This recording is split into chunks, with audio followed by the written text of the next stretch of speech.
punya jiwa mendidik, saya punya jiwa. Saya bilang gitu. Dia bilang apa? Udah jangan gitu, jangan dipikirin. Saya selesaikan dia. Ringkasnya apa? Saya berkhutbah membahas jihad, membasmi komunisme. Saya Bapak Ibu bayangkan khutbah di markas TNI yang hadir ribuan orang. Saya membahas jihad. Apa itu jihad? Kenapa berjihad? Tahapan jihad. Kelihatan betul tuh tentara terbelah dua. Tentara yang rajin sholat, yang basisnya pesantren, itu kelihatan wajahnya, matanya termelanar, wajahnya berbinar. Misal saya sholat, rombongan yang tentara-tentara santri, tentara hijau ini, hijau-hijau ya, itu peluk saya Pak. Bahkan ada yang bisik, Ustaz, saya dinas hampir 20 tahun belum pernah dengar khutbah kayak gini. Nah lu, berarti memang gak diajarin di dalam maksudnya bukan gitu ya. Tapi yang lain teriak, tuh kasih khotib ini, khotib gendeng. Ini biar tahu ya, di TNI kita itu memang terbelah dua. Yang satu TNI Sudirman, yang satu TNI Merah. Nah, disitulah persoalannya kenapa PK ini berjangkit di mana-mana, tidak bisa dihabisi. Aduh, live streaming nih ya. Nggak apa-apa dah. Bagaimana masjid? Kalau menurut saya masjid itu harus diawali dengan pengurusnya. Pengurus masjid itu syarat cuma dua. Orangnya rajin ibadah. Yang kedua takutnya cuma sama Allah. Udah selesai. Kalau takutnya sama polsek, takutnya sama kecamatan, itu persoalan.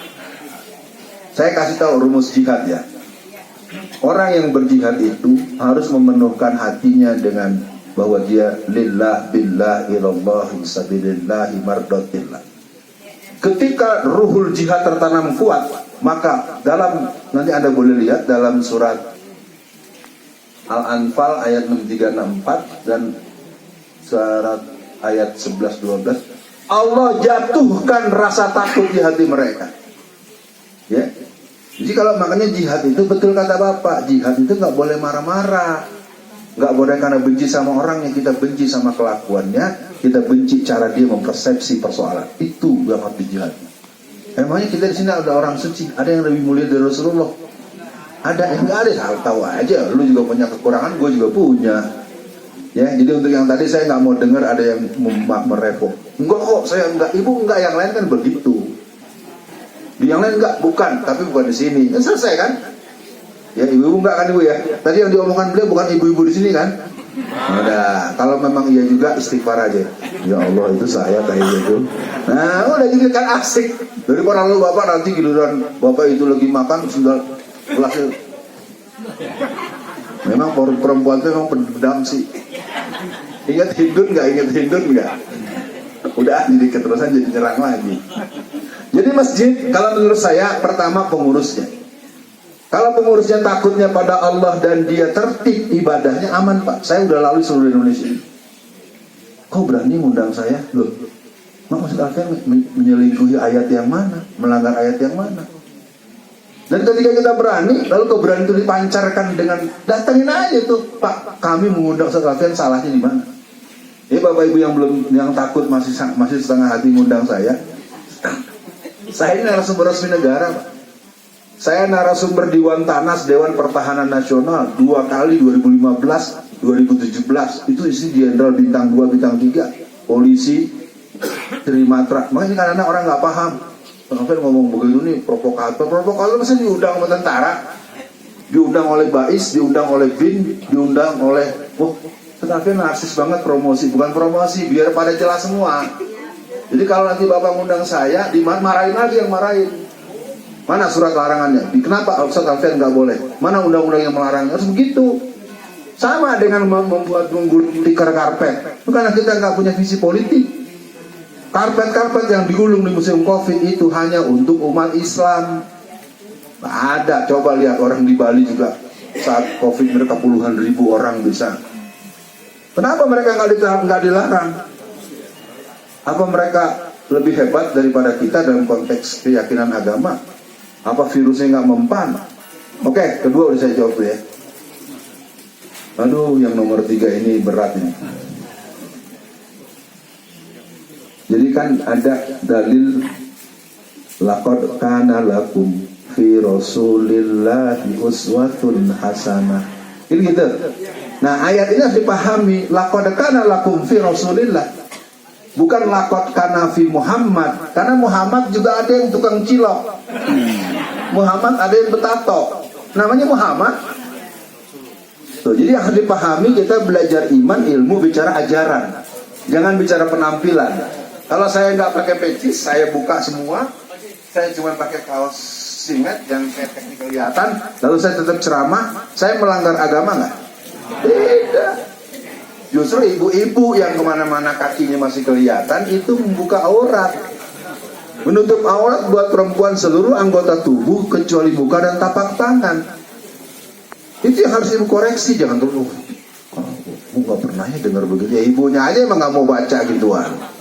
Tahu nggak dalilnya? Barang siapa orang yang mengumbar auratnya di hadapan umat, di hadapan publik yang non muhrim, maka nanti di hari akhirat Allah tugaskan malaikat penjaga neraka untuk meneteskan timah mendidih di aurat yang diumbarnya, muttafaqun alaih. Ini buat bapak-bapak juga sama. Pakai sarung, pakai apa? Giliran olahraga pakai kolor doang. Itu pusarnya kemana-mana. Kan aurat, pusar itu aurat laki-laki loh sampai sini. Karena saya malu saat Abror. Saya lagi ada jalan ketemu dengan kiai, maaf ya, oknum lah ya, kiai atau ustaz. Lagi olahraga kok pakaiannya serba pahanya betul ya, tangan nggak boleh kan lutut. Menurut bapak-bapak jujur aja, ada nggak yang begitu? Ada. Jangan-jangan saya.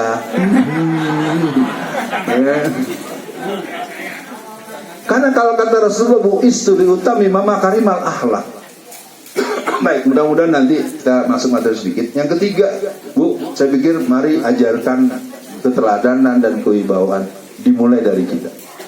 Karena pengaruh keteladanan dan kewibawaan alami di rumah itu mempengaruhi anak-anak.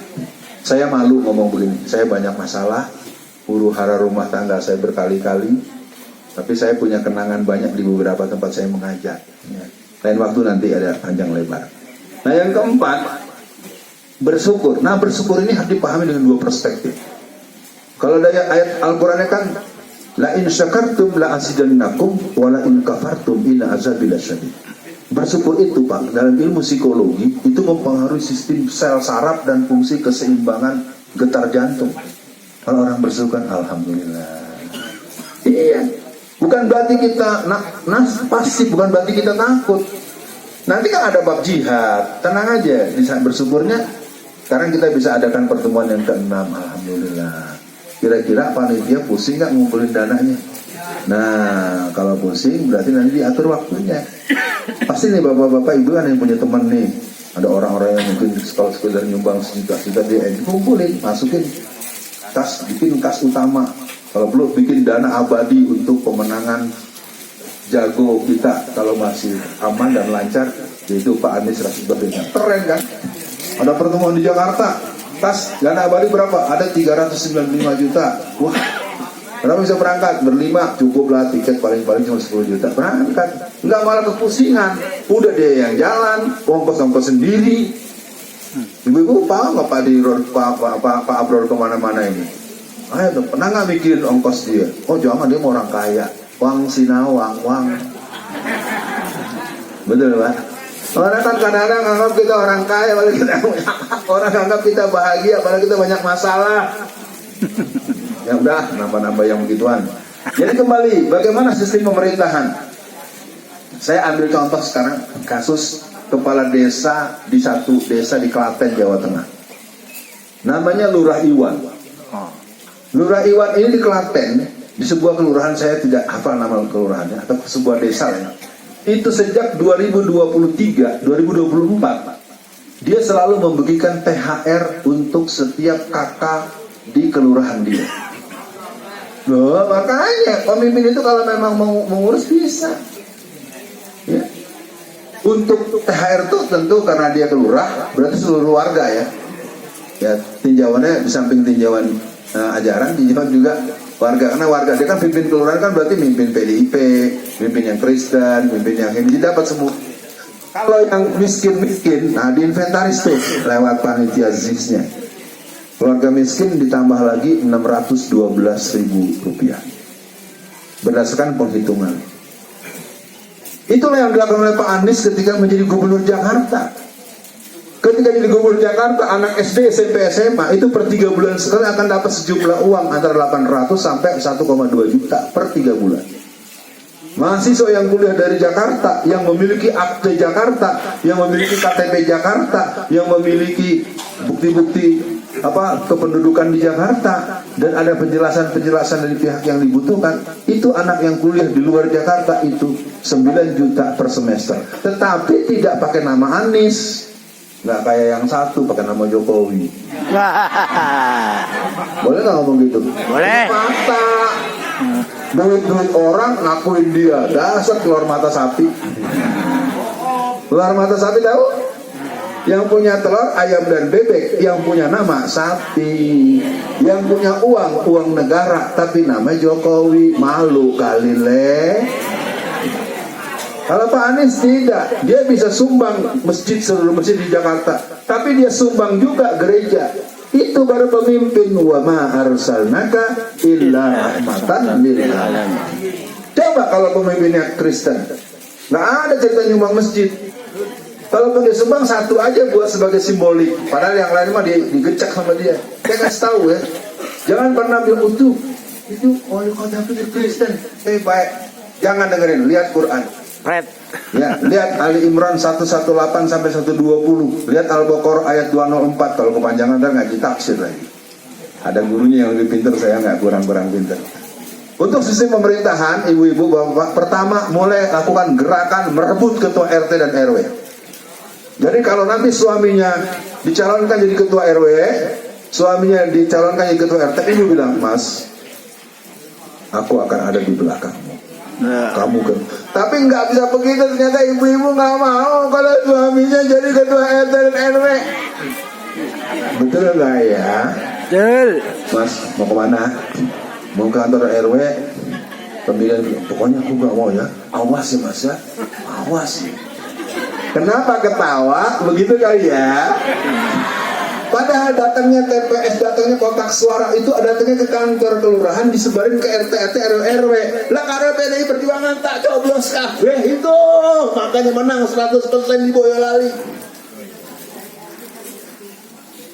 Sidang Dewan Gereja 2007 menginstruksikan seluruh kader gereja untuk merebut RT dan RW.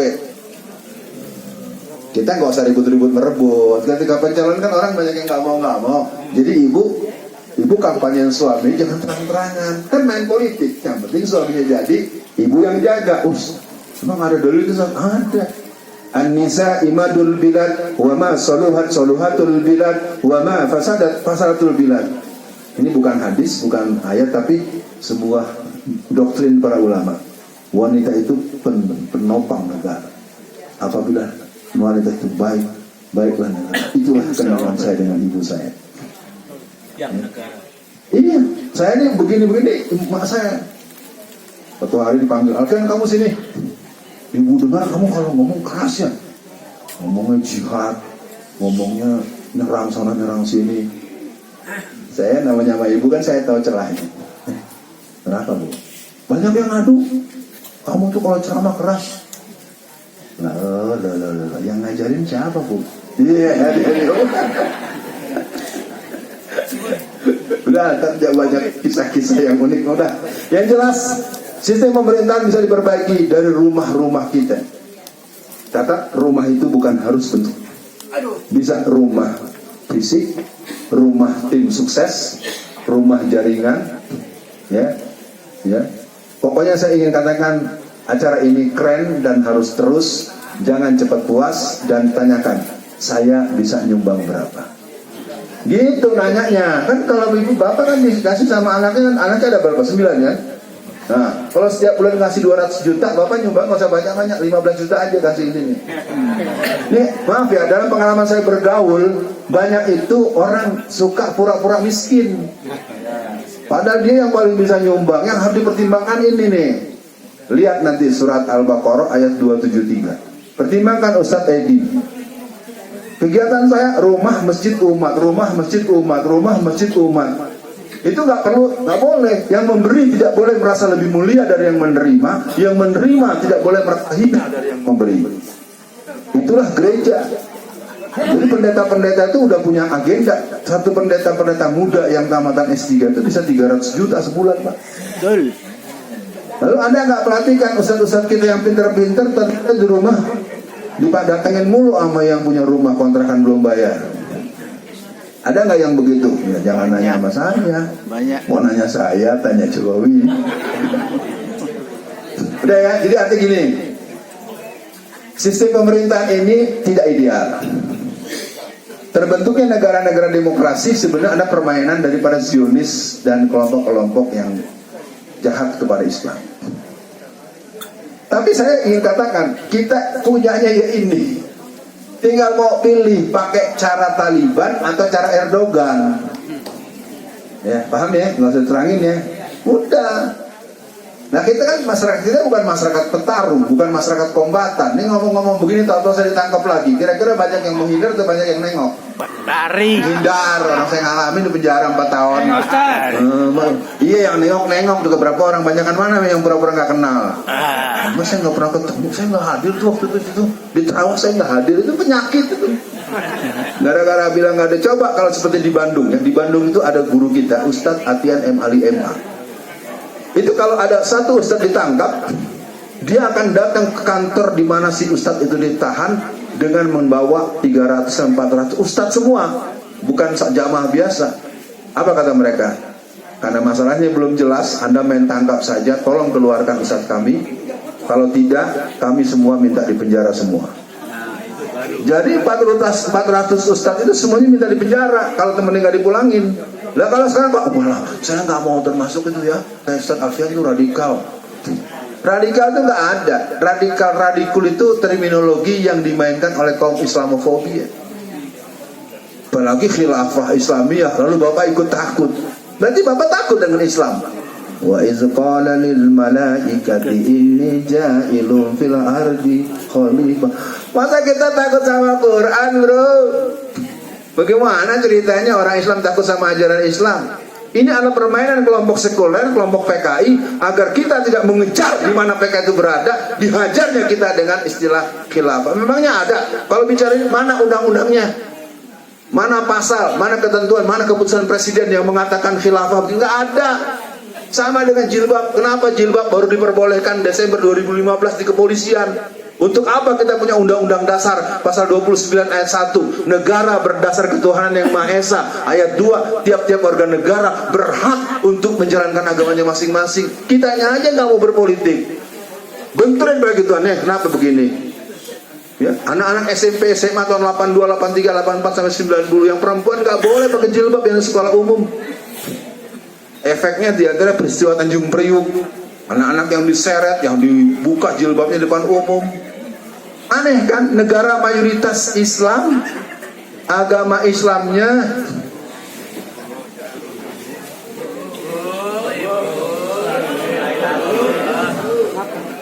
saya bingung ngomongnya jadinya.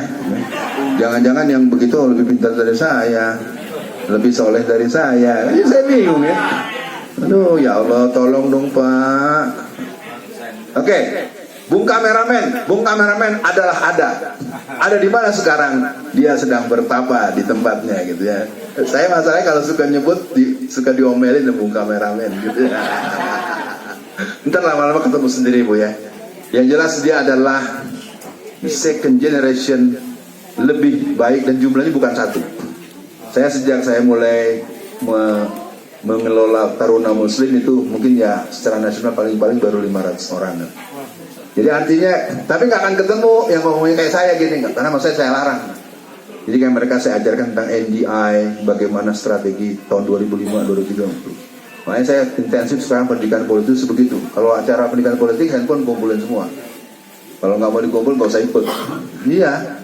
Nah kita akan bicara benar, rencana jahat musuh itu harus diterangkan, tapi tidak usah terang-terangan gitu kan gitu ya.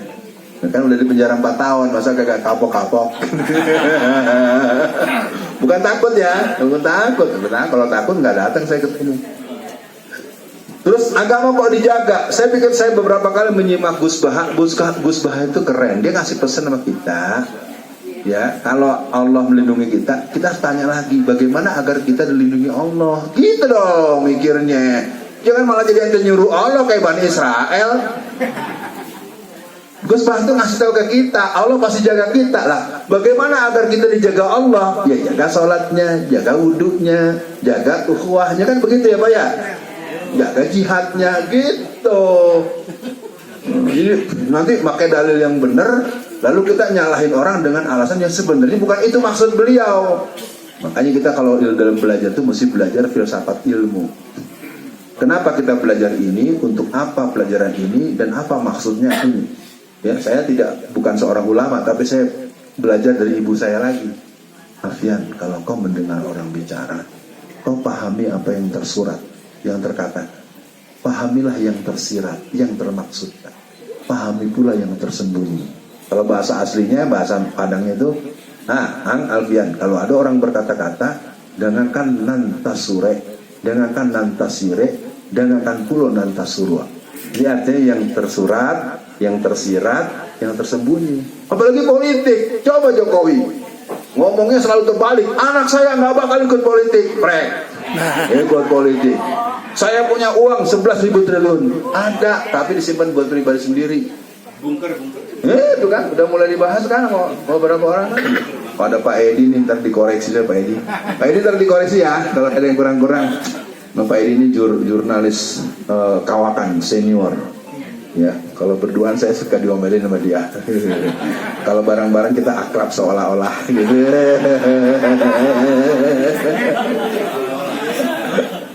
Ya itu bercandaan karena memang kami teman di zaman sekolah.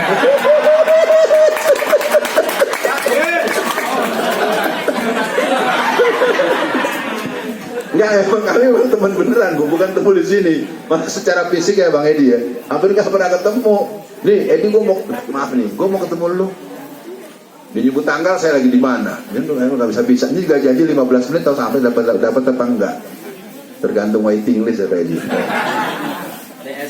Udah, untuk Ustadz Adi Hidayat, saya pikir semalam saya udah bicara. Saya nggak bisa menafsirkan apa yang dia lakukan, tapi saya tetap menangkap. Beliau juga, ya walaupun jauh lebih muda, beliau juga harus disamperin Pak. Gitu aja, cuman gampang-gampang susah. Coba sampai ketemu, ngobrol. Karena saya menangkap beliau ini punya beban agak berat gitu ya. Untuk bagaimana Indonesia menanam. Kita belajar begitu. Ya, Habib Rizik juga keren setelah pulang dari penjara tuh. Kadang kita ngikutin ini siapa? Bukan. Ustadz Imad. Iya, jadi akhirnya jadi kagok ya. Iya, saya nggak bisa pinter juga, dalilnya pinter juga, ayatnya fase, kitabnya banyak lagi. Saya ketemu muridnya kemarin sampai diam, saya pinter banget nih murid-murid. Jadi di bawah itu sudah terbangun jaringan pembentuk apa yang LWS yang kemarin di Pemalang ya. Iya. Yang menghadang Habib Rizik. Ya. Iya di Pemalang. Kita nggak cinta mati, kita tetap cinta Rasulullah. Kalau Habib Rizik cucunya Rasulullah, alhamdulillah. Kalau enggak, emangnya kita punya hak untuk emang bapak kalau lagi ada urusan nyerahin akte ditanya nama bapaknya apa? Benar bapak kamu ini? Kan tadi saya tanya. Kalau memang itu bohong, walakum ma'malukum maluna amaluna. Makanya kalau bercinta dengan makhluk selain Rasulullah, jangan berlebihan, biasa aja. Dia mau habaib, mau ustad kan inna akramakum indallahi atqakum. Ya, orang Arab juga banyak yang kelakuannya nggak bagus. Ya nggak apa-apa, tapi jangan digeneralisir. Itu banyak yang bagus. Ada Habib Rizik, ada Habib Ahmad, banyak saya kenal hebat. Ya tapi udahlah, cukup ya. Materi kita udah habis waktunya. Gini aja. Update mindsetnya sama yang iya, ya sudah kalau gitu saya coba mengantarkan singkat saja bahwa berhadapan ke depan nih saya ingin masuk pada satu kata kunci geopolitik kontemporer. Gerakan kita hari ini walaupun kita di sini kita tidak bisa terlepas bagaimana dengan keberadaan BRICS yang diinisiasi oleh Brazil, Rusia, India dan Cina. Dan Indonesia baru saja masuk anggota yang ke-11. Nanti kalau ada Pak Edi tanya lagi lebih detail, pasti dia lebih detail. Kalau saya kan ya mungkin tidak terlalu dalam ya. Ada apa dengan situasi itu? Yang pertama kita tengok adalah kesadaran pan-islamisme sekitar akhir abad 20 awal abad 21. Pemanggilan haji kepada ibu dan bapak itu bukan kebaikan buat kita, itu strategi Belanda. Percaya deh. Dulu ada ibu-ibu tuh, Bu Aisyah mau kemana? Iya, saya mau ke pasar. Pulang dari haji dipanggil Bu Aisyah, nggak mau nengok. Bu Aisyah, Bu Aisyah, emangnya pergi haji murah? Ada tidak orang kalau tidak dipanggil Bu Haji lalu buang muka? Nah, berarti masuk jebakan Belanda. Belanda untuk mengetarain, kalau Betawi bahasa kita, pokoknya untuk nandain orang itu nih, yang pergi haji. Karena orang yang pulang haji itu rata-rata jadi pejuang. Karena apa? Memang ada halakoh-halakoh di sana itu yang diatur oleh kawan-kawan pergerakan dunia Islam untuk, nah, apalagi kalau yang bahasa Arabnya fasih itu lebih dengar. Iya. Kitanya nggak ngerti, makanya kalau yang ngerti bapak-bapak ya dipanggil haji. Kalau Pak Edi ya haji Edi Mulyadi nggak apa-apa. Kalau yang belum haji yang ngaku-ngaku gitu kan, pergi haji pakai baju ihramnya itu balik. Pada lupa kayaknya ya, pada lupa tuh ya. Wudhu aja, tata caranya itu balik, asik ya.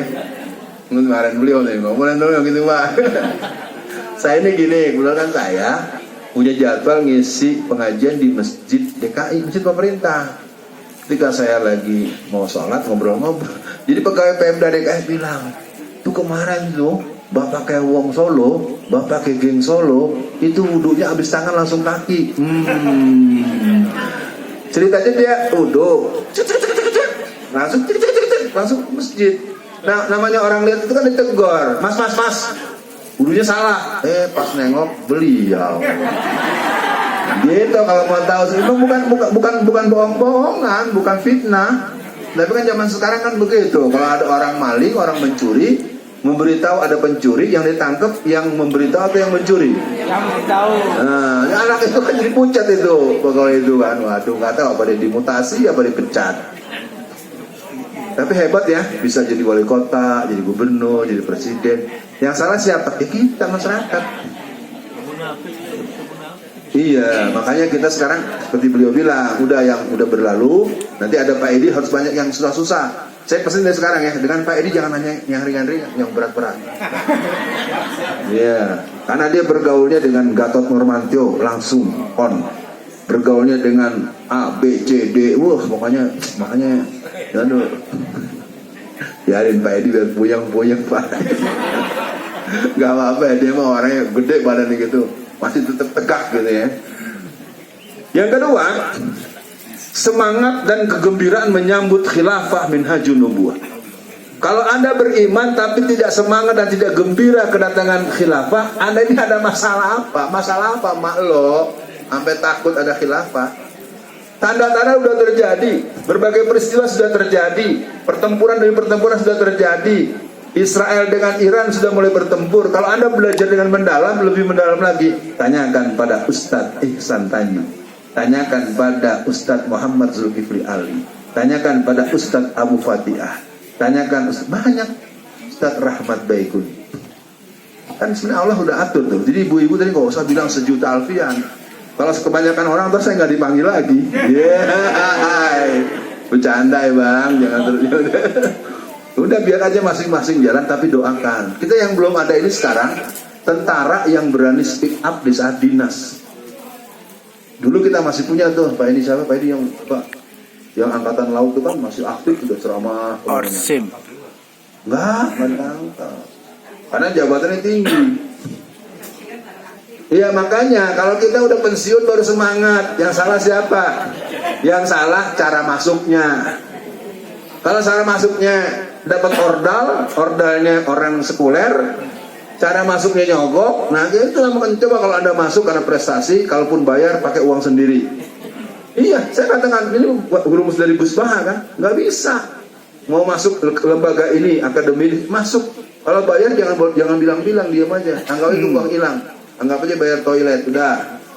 Nah, suasana begini, ya. Kalau enggak terbuka sekalian, temui langsung Pak Prabowo. Lewat siapa? Lewat Pak Anies. Siapa tahu dengan begitu jadi akrab lagi kan? Nah, kalau akrab lagi nanti 2029 Pak Prabowo jadi presidennya, wakilnya Pak Anies. Wah, nggak mau ibu-ibu. Atau itu tadi susahnya, cepet-cepet nggak mau. Kenapa nggak mau? Gibran aja mau, nungguin matinya. Pak ente nggak sabaran. Tuh, ini yang susah. Udah, nanti saya temui Pak Prabowo. Pak Prabowo 2009 Bapak jadi wakilnya, Pak Anies presidennya gitu. Itu saya ini kalau nggak mau main taktik jadi cara repot. Iya, jadi mainnya mangkreng-mangkrengan, menang-menangan, nggak menang-menang. Oke, nggak apa-apa. Yang ketiga, harapan dunia Islam pada Indonesia. Jadi hari ini ada lebih dari 6.000 sampai 10.000 anak-anak kita yang menjadi dosen di berbagai perguruan tinggi di luar negeri. Mereka malas pulang. Ya. Terus terang saja, yang punya keahlian beragam-beragam itu banyak. Bahkan pernah ada yang datang masuk lalu jadi wakil menteri ya Pak Edi ya. Kewarganegaraannya kan Amerika. Iya, makanya Arcanda Tahar. Itu kan pengetahuan umum ya, bukan saya memfitnah. Ya. Jangan salahkan anak-anak kita yang nggak mau pulang. Tapi saya punya anak juga sempat kuliah di luar negeri. Ketika dia mau selesai telepon saya. Tapi ini aku udah selesai. Terus gimana? Kalau di sini gaji pokoknya aja jadi dosen 16 juta. Nanti honor setiap datang dan berbagai apa namanya fasilitas yang lain itu total kalau itu bisa sekitar 30 sampai 60 juta per bulan. Sekarang saya tanya dosen atau profesor doktor yang ngajar sampai nggak ya 50 juta sebulan? Ya kan Pak? Nah makanya. Iya. Saya tidak mau bicara kencang-kencang, saya cuma bilang hujan emas di negeri orang, hujan batu di negeri sendiri. Pulang. Inilah ajaran para orang tua kita. Seorang pejuang Islam itu orang yang patriotik. Tapi kan saya sendiri, ada pejabat kita sejak 2011 rumahnya dari Singapura. Padahal di sini jadi kepala kepolisian pada zamannya. Jadi kita malu, orang-orang yang katanya pemimpin negara, pengelola negara, malah nggak mau tinggal di negara sendiri. Termasuk nih orang-orang tokoh Islam, ya. Sekolahnya dipuji-puji, sekolah Muhammadiyah. Tapi tokoh-tokoh Islam, tokoh itu banyak yang sekolahnya ke tempat lain. Ya nggak tahu saya Pak, bukan nanya saya.